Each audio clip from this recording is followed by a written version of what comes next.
Hörmüz nə üçün qan qırmızıya boyanır?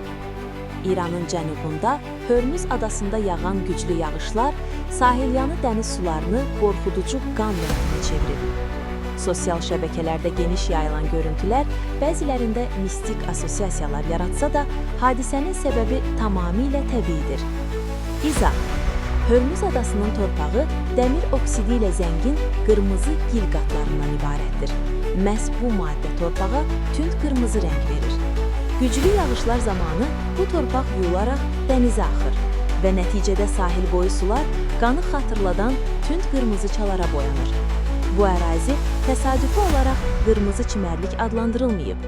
Dəmir tərkibli qırmızı torpaq burada təkcə təbii landşaft elementi deyil, eyni zamanda yerli mətbəxdə, boyaq və pigment hazırlanmasında, ənənəvi sənətkarlıq sahələrində də istifadə olunur.